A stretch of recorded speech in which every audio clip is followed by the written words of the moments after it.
Je suis Brice Parent, je suis le directeur de l'atelier théâtre depuis plus de 20 ans et je suis aussi professeur de français et directeur du collège et du lycée de l'école alsacienne. Alors cette année on joue deux pièces de Bertolt Brecht. Nous jouons La résistible ascension d'Arthur Rouy, on l'a présenté cette année sous le titre L'ascension d'Arthur Rouy, et on joue également Le cercle de craie caucasien.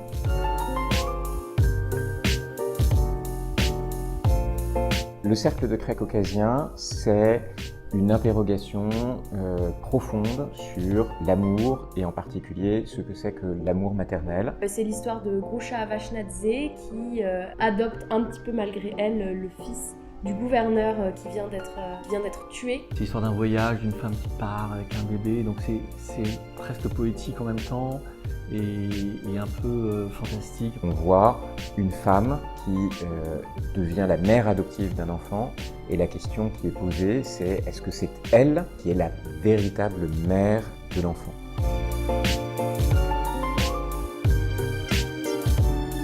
Arthur Rouy, on est dans le milieu des gangsters dans les années 20 à Chicago. Arthur Rouy, c'est un petit gangster qui veut prendre le contrôle du marché des légumes et qui utilise tous les moyens à sa disposition pour cela, le meurtre, les malversations, le chantage, et on voit comment petit à petit ce petit gangster prend possession de ce marché des légumes. C'est une pièce que Brecht a écrite en étant lui-même en exil aux États-Unis pour faire une métaphore ou en tout cas un parallèle de la montée au pouvoir de Hitler.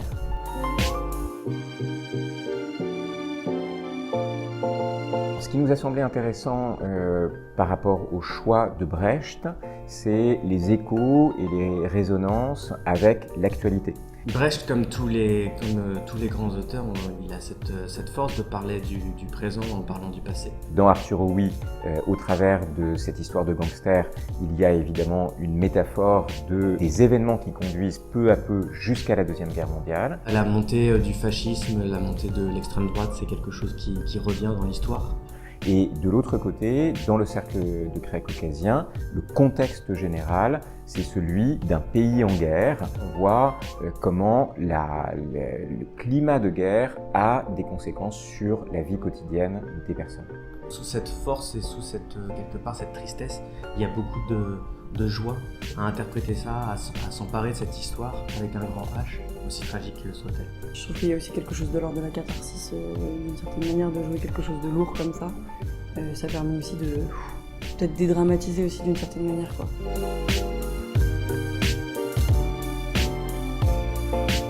Oui, c'est une langue particulière, c'est une traduction de l'allemand, c'est aussi une construction de phrases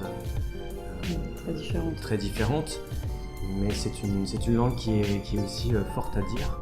Ce sont des pièces, les deux, qui allient des moments burlesques, des moments de comique, et puis des moments plus tragiques, et qu'il faut réussir à rendre à la fois le comique, le burlesque, et cette sensation de tragique. Il y a une histoire de multiplicité de décors hallucinants, c'est qu'on se retrouve dans la forêt, dans la montagne, dans un ravin. On est obligé d'être dans une imagination permanente du décor. Du coup, c'est beaucoup moins structurant, je pense, pour les comédiens. Je pense que la façon dont on travaille à l'atelier théâtre, elle est un petit peu toujours la même. On essaye de mettre les élèves à l'aise, on essaye de faire en sorte qu'ils soient vraiment force de proposition et que petit à petit, ils comprennent ce qu'on veut faire avec la pièce, ils comprennent leur rôle.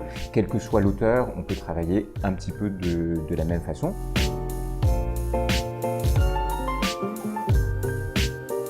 Déjà parce que c'est des élèves de la TEA qui sont formidables, qu'ils sont pleins d'entrain, pleins de joie, pleins de jeu, et que ça se ressent depuis le début de l'année, qu'ils travaillent d'arrache-pied, que la scénographie est splendide. Bertolt Brecht est un auteur formidable qui a aussi révolutionné le théâtre avec cette idée qu'il a de mise à distance des événements qui est propre à son théâtre. Il faut venir voir Brecht parce que c'est génial.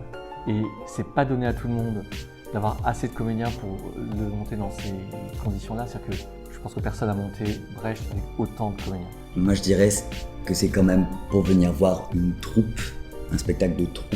Cette année, avec ces deux pièces, il y a un sens du collectif très fort.